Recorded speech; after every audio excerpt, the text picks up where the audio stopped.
Cloud doesn't watch this broadcast.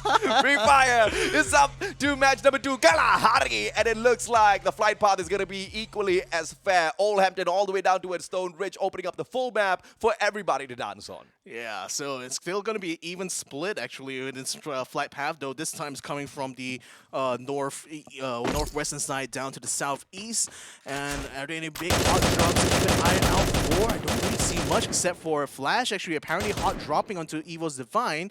Sem9 in the meantime getting himself locked in a bit of a battle right now with first Raiders, who dropped just around the outside of the platform. And look at this though, guns blazing around. Flash desperate to try to make up for the disappointment that was the first round. Unfortunately, find themselves on the wrong end of the battle though. But EVOS are losing quite a bit of men. Box and MRO5 are still back, still in this fight. But Flash also have been down a couple of players here. Only Bloody is going to be able to be brought back right about now. Yanbin trying to get a trade right on the MRO5, but still not able to take him down completely though. Yeah, this is just unfortunate, man, because Yanbin has got the P90 in hand and Mr. 5 only has got a double barrel shotgun. The range is not too big, but if he does get a CQC, he is going to be able to at least take one shot. But here comes attack all around. Jump God with a beautiful backstab onto Mr. 5. Mr. 5 down on the ground as he bleeds out. Apex will be able to run away. No, he chooses to engage instead, and EVOS Divine, they get toasted. Isn't it funny that like the first 3 squads to get into a fight was literally the same first 3 in the last map? I mean, this time around is EVOS Divine that unfortunately took the worst of it because it just got eliminated. But look at that attack all around. Hearing the gunshots came around to where Flash is and just wiped out the entirety of EVOS, who just hurting at that point. Yeah, and you gotta love the strategy out of Team Flash. They use that distraction put up and they just take the jump pad, fly on straight out of shrines. They're not gonna be the prey for attack all around just yet. Attack all around with the 2 kill points, they'll be quite happy. They're not going to pursue their opponents because they've already shoot them away from this compound, which means the full compound is up for them to loot up. Voki joins Karoro and the rest of his team members, leaving 1 player still back at shrines to loot up the rest of the stuff here. They're kind of realizing that, you know, 3 teams dropping into the same spot just means that all of the loot is going to disappear pretty fast. Yeah, and I think at this stage, things should generally slow down a little bit as teams will be spreading out a little bit more to find better loot. But NIGMA Galaxy seems to have slightly different ideas. Stop seems to be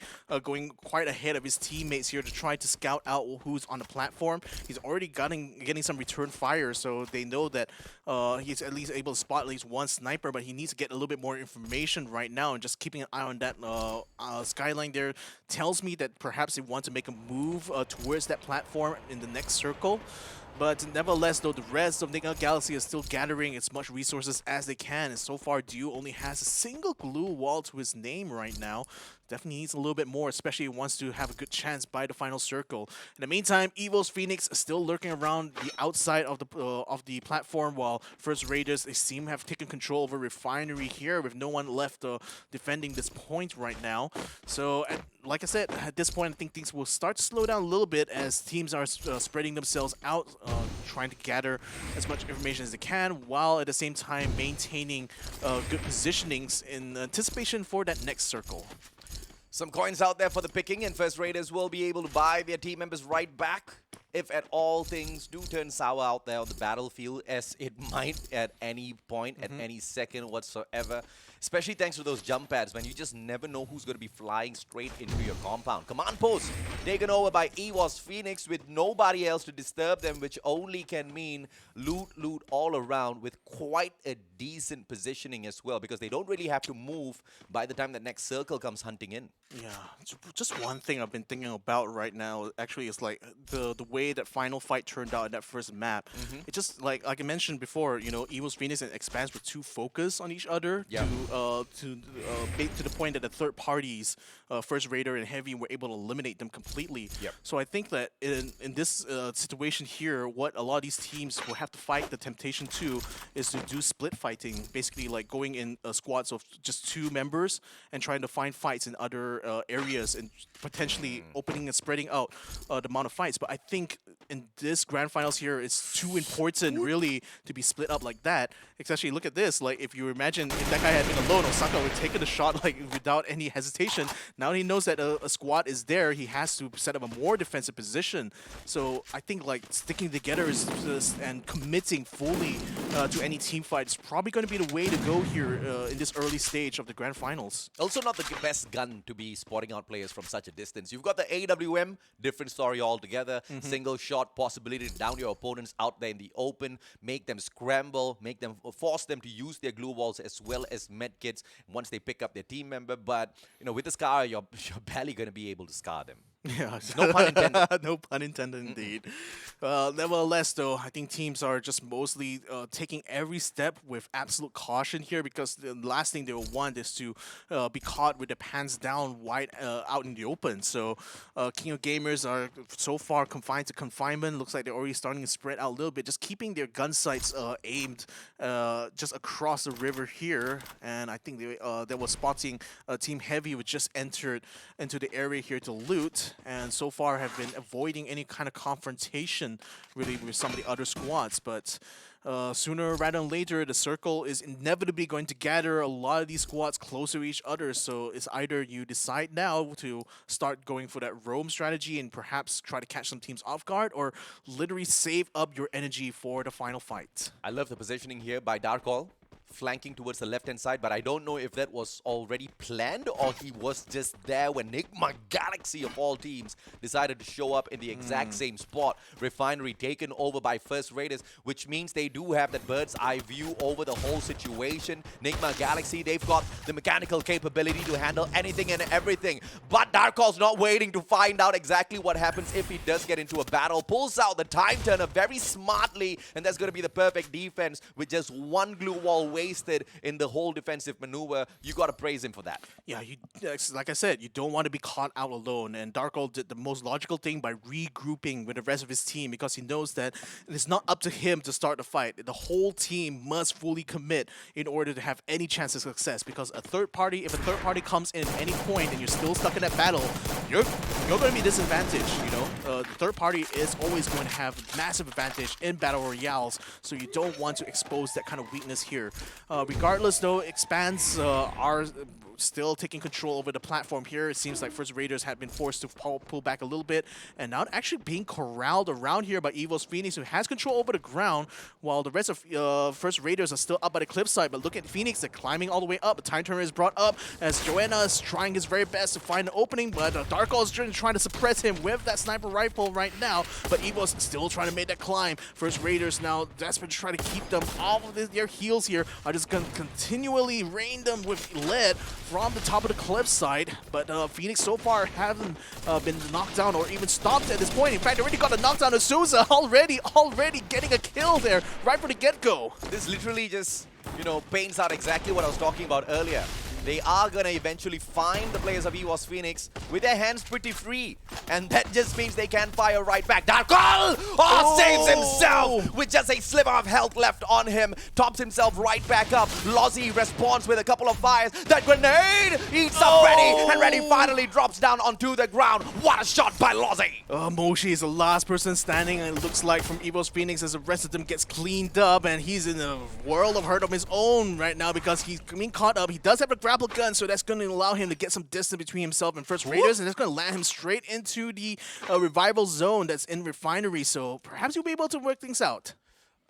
At this point is when we look at someone else. we don't continually look at this guy, Moshi, he is a master, not only survivor, but also a masterful player in the way he maneuvers around the battlefield, especially when he's on the attack. This time around, we weren't able to see his fangs, but perhaps a little bit later on. For now, it's just the survival skills. But EARENA, on the other hand, getting caught outside by the home ground advantage squad, SCS ALFAINK. Now, Saudara, as they climb on up on top, they've got the bird's eye view. Woodpecker response coming on for Argus, but Jojo says hell no. The top killer of the previous lobby does not get it this time around, as Ray gets that headshot, drops the player down onto the ground, and Ray gets a double. EARENA out, and they will have to try again later.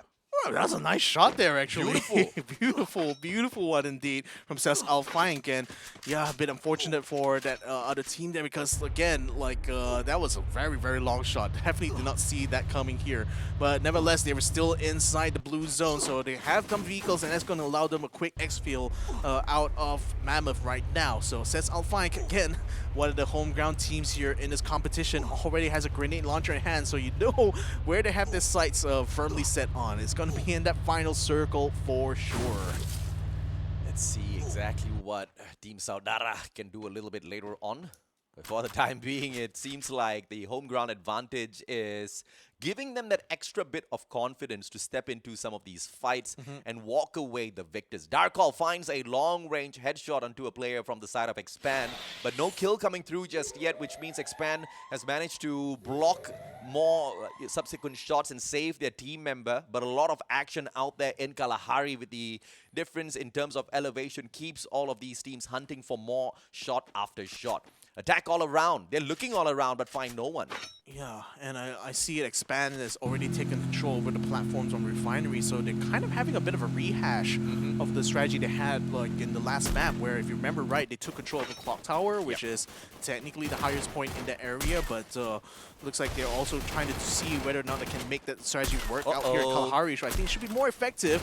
Good shots there coming from Dew, but the blue walls are making it quite hard for him to find a target, but those walls get broken down as quickly as they're set up, because a lot of shots are coming Sem9's way, and a grenade there probably ended Bobashura and Raja's life there. So Zenopy and Newbie, last two members standing. Newbie kind of far away on the docks. He's going to be actually in cover, but Zenopy is going to be facing the brunt of a lot of those attacks. Finally is trying to break free from this area of effect, but he says ALFAINK, I think, might have spotted him from under the bridge, so he's taking even more fire, while Newbie just kind of have to sit down quietly and hope to God that no one finds him. Yeah.